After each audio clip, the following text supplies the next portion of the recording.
Hey everyone, this is Dr. Matthew Henrikson, and in this video I'm going to show you guys how you can actually use your massage gun at home and how to do it either on yourself or with your significant other. So I hope this video helps. Now the massage gun that I use, it's called the Voltec. I got it on Amazon. You can actually go on Amazon, just type in massage gun, and usually most of them are pretty effective when you're using it at home. Now the thing that you need to know is the different types of heads that come with it. Mine comes with a soft tennis ball like head. I got two different sizes here.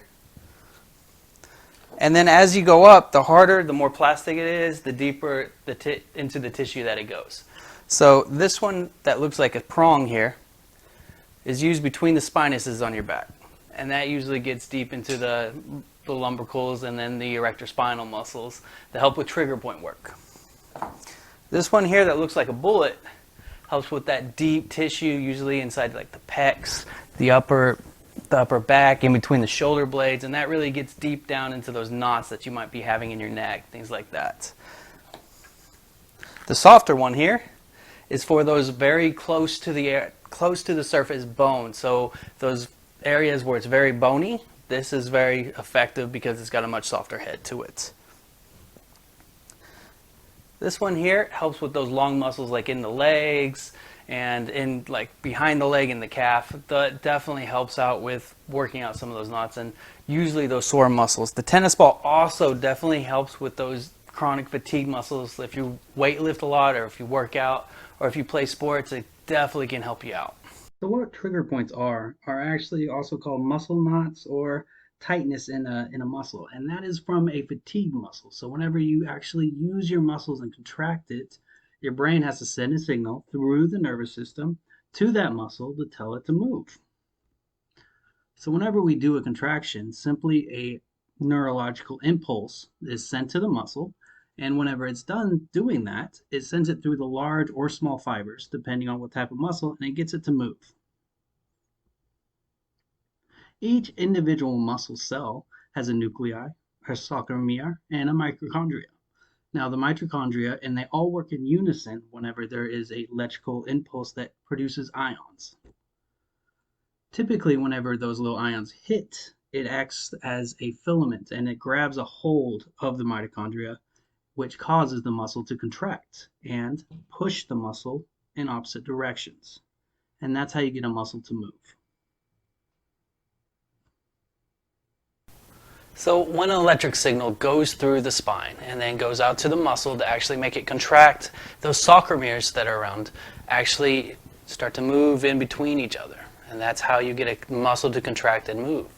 So how a knot is formed is whenever there is so much posture, whenever you have poor posture or if a muscle's fatigued, when it's constantly moving back and forth, I like to think about it like kind of like Velcro. So those sarcomeres, when they attach and reattach and how they move, are kind of like Velcro pieces sticking together, just like that. Now, a knot happens whenever you get a kink in those sarcomeres when they move. So you noticed how sometimes stretching doesn't fix it, or rubbing on the shoulder, it's kind of those knots just to work it out. That's because these sarcomeres start to bunch up, and then they don't move and flex as they should. And that's basically how you get a knot in your shoulder or anywhere else. So hips and glutes, lay down in a position, flex the hip that way. And then you want to contact this point right here where the gluteus maximus muscle is and the piriformis muscle.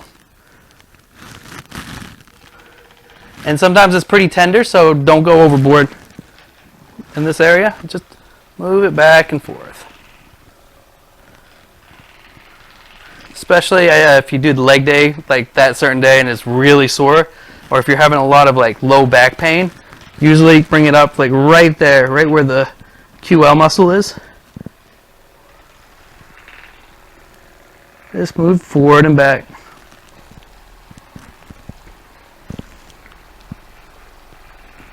Long muscles, definitely you'll be able to do on your own too.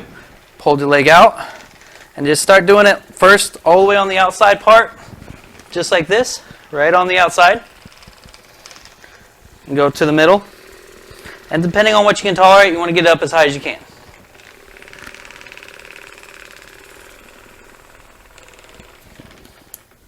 All right, so for the rest of them, I'm going to be doing them on someone. That way you'll be able to see it and it'll be a lot easier to do. So again, if you can get your significant other or someone to help you out with this, definitely talk them into it, because then you'll make all the difference. So the first part, whenever you do a partner or someone else, we're going to use the bullet. And what we're going to do is we're going to go right scapula and the shoulders. If you would, Megan, could you shrug your shoulders for me? So right here in this area, you have a lot of trigger points. And usually you don't have to press down hard, it's just light work. Okay, you can relax. So we'll start here, move down here. It's especially good for me because you were complaining of like mid-back issues. Yeah. Shrug your shoulder again. So you see where the line is right there? You just go around it. How's that feel? Good. Good.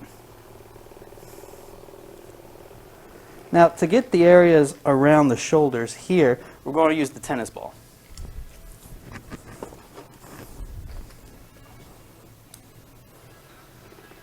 All right, Megan, just tilt your head this way, and then as you stretch, we're going to go right here, and this is going to help work out any knots or any issues in this area.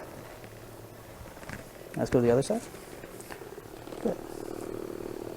And you can do this as many times as you can, or as long as you need to, just to make sure we get those knots worked out completely.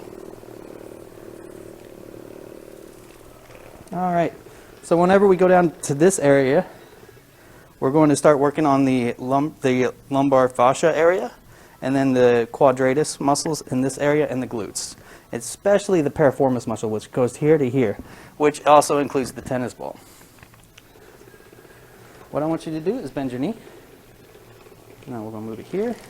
And this can be a tender spot, so always, say uncle if it starts to get too intense, okay?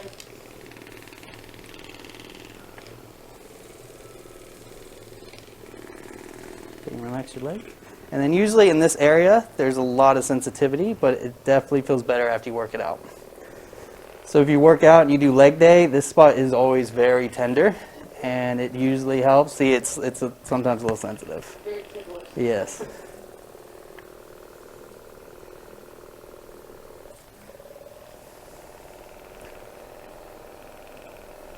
And then we want to go up to the lumbar fascia area. And then just back down. And this works out the piriformis and the psoas, which wraps around to the other part. The last part I really want to show you guys is whenever we are doing it at the bottom part of our legs. And that's usually here, the symbiosis, the vastus lateralis, those muscles, and the gastroc muscle in the calf. You want to use the flathead.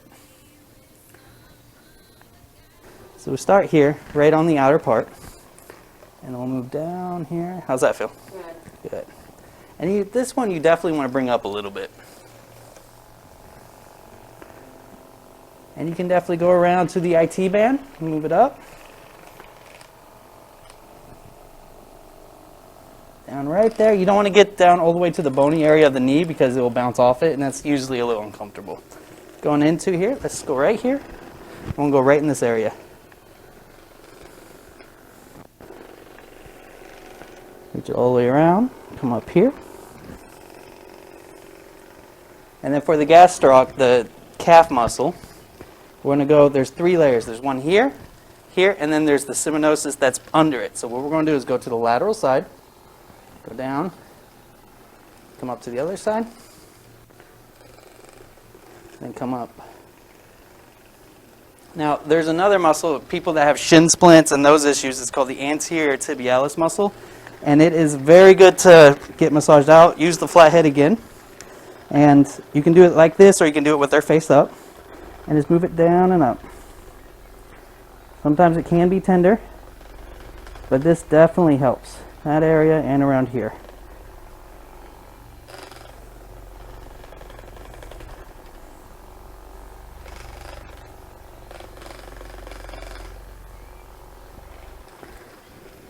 All right.